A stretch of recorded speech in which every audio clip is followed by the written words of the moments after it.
Saint Paul nous expliquait le sens de la cérémonie que nous sommes en train de vivre. Vous l'avez entendu, il nous dit, frères, j'encourage avant tout à faire des prières et des actions de grâce pour tous les hommes, pour les chefs d'État et pour tous ceux qui exercent l'autorité. C'est donc une tradition ancestrale et antique de l'Église de prier avec bienveillance et dans l'espérance pour ceux qui nous gouvernent. Si nous prions pour tous ceux qui sont chargés de nous diriger, c'est parce qu'ils ont la responsabilité du bien commun, c'est-à-dire de chacune des personnes et de l'ensemble de la communauté, afin que tous puissent atteindre leur plein épanouissement. Ce n'est donc pas une prière facultative pour nous, c'est une obligation qui tient à l'amour du prochain. Nous le savons aussi, le bien commun n'est pas l'intérêt général, car l'intérêt général peut supporter le sacrifice et l'oubli des plus faibles. Le président Jacques Chirac, sans doute vous en souvient-il, avait axé sa campagne de 1995 sur le thème de la fracture sociale, portant ainsi son regard sur ceux qui restent sur le bord de la route. La fracture sociale est un mal qu'il est sans doute difficile de traiter puisqu'aujourd'hui encore, certains se ressentent comme exclus. Un des rôles de l'Église est de construire la fraternité. Cette fraternité qui constitue l'un des 3 piliers de notre République et qui permet d'édifier une véritable unité entre nous. Cette fraternité est évidente pour les chrétiens puisqu'elle se réfère à l'unique paternité de Dieu. C'est au nom de cette paternité que Dieu, dès le commencement de l'humanité fracturée, demande à Caïn, qui vient de tuer son frère Abel, « Qu'as-tu fait de ton frère ?»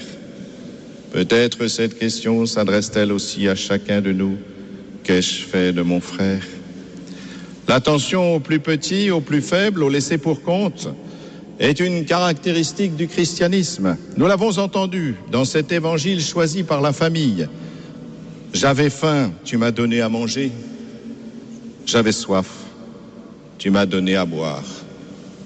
J'étais nu et tu m'as habillé. J'étais un étranger et tu m'as accueilli. J'étais malade et tu m'as visité. J'étais en prison et tu es venu jusqu'à moi. Il y avait chez notre ancien président, cet homme chaleureux soutenu par son épouse Bernadette, un véritable amour des gens. Aussi à l'aise dans les salons de l'Élysée qu'au salon de l'agriculture. Beaucoup, en le rencontrant, se sentaient considérés. Son amour pour sa famille était profond. Et bien que pudique, chacun a pu percevoir la tendre compassion qu'il avait pour la vulnérabilité de sa fille Laurence. Bien des exemples ont été rapportés sur cette attention aux plus faibles. Hier encore, quelqu'un me disait que lorsqu'il était maire de Paris, il n'hésitait pas à faire des maraudes la nuit pour aller à la rencontre des gens de la rue. Mais cette attention aux plus faibles a une raison plus profonde encore que la délicatesse de l'affection. Jésus dit clairement ce que nous venons d'entendre, « Ce que tu fais au plus petit d'entre les miens, c'est à moi que tu le fais. » C'est donc en raison de l'étincelle divine qui réside dans notre humanité que toute personne, du commencement de sa vie à la conception jusqu'à sa mort naturelle, est appelée à être aimée et respectée. Cela nous oblige à un changement de regard qui doit aller bien au-delà des apparences et des postures qui caractérisent nos sociétés humaines.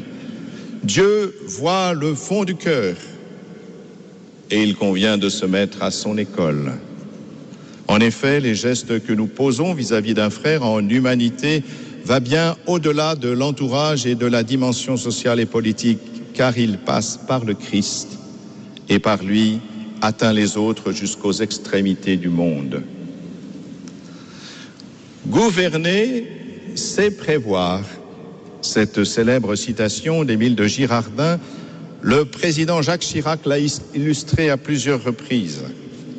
En septembre 2002, lors du sommet de la Terre, avant la prise de conscience écologique forte d'aujourd'hui, il avait dit « Notre maison brûle et nous regardons ailleurs ». De même, en février 2001, au Forum mondial des biotechnologies, il avait vu la nécessité d'une conscience éthique. Je le cite, « Face à l'importance des enjeux et à la rapidité des progrès, il est essentiel que les avancées de la science s'accompagnent partout d'une conscience démocratique et d'une réflexion politique et morale aussi large que possible. » Fin de citation. Enfin, lorsque la France pouvait être engagée dans une guerre injuste et dangereuse pour l'équilibre mondial, il a su librement se démarquer des pays amis qui voulaient entraîner notre patrie dans une aventure imprudente. Puisse-t-il être entendu aujourd'hui sur tous ces sujets. Mais si nous sommes ici, si nous célébrons cette messe de funérailles demandée par la famille et, je le crois, par tout le pays qui nous accompagne aujourd'hui, c'est pour présenter cet homme à la miséricorde de Dieu. Saint Paul nous l'a redit dans la première lecture. Dieu veut que tous les hommes soient sauvés. Ainsi, si en France, tout au moins, tous les hommes naissent libres et égaux en droit, on sait aussi qu'ils ne naissent pas forcément égaux dans la réalité de leur existence. Tout dépend de la façon dont ils sont accueillis, acceptés, aimés, et des conditions dans lesquelles émerge leur jeune vie. En revanche, la mort, ce moment de la mort est bien le lieu commun de notre humanité et au fond, l'égalité véritable de notre condition humaine. Saint Jean de la Croix, ce grand mystique espagnol du XVIe siècle, nous l'avait révélé. Il nous a dit, au ciel, nous serons jugés sur l'amour. Si nous présentons notre ancien président à Dieu avec tant de confiance, c'est parce que nous savons que seul l'amour peut juger l'amour. Le Christ, Jésus de Nazareth, nous a révélé l'immensité de cet amour de Dieu qui dépasse infiniment nos connaissances expérimentales et nos capacités intellectuelles de connaître l'au-delà du réel qui nous entoure. Pour finir, je voudrais citer cette phrase du président Chirac, qui est tellement d'actualité, qu'il a prononcée pour la visite du pape Saint Jean-Paul II en 1980. Nous sommes alors dans la cathédrale Notre-Dame. Je le cite, « C'est en ces lieux, sous le commandement des tours de Notre-Dame, à portée de la chapelle où Saint-Louis a honoré la Passion, au pied de la montagne Sainte-Geneviève, où flotte encore le souvenir de l'antique bergère de Nanterre, patronne de la capitale, sous le regard de la prestigieuse Sorbonne, où tant de docteurs ont enseigné, c'est en ces lieux que la France sent le plus fortement battre son cœur. Les événements récents et dramatiques survenus à Notre-Dame nous ont montré combien cette intuition était vraie. Adieu et merci, Monsieur Chirac.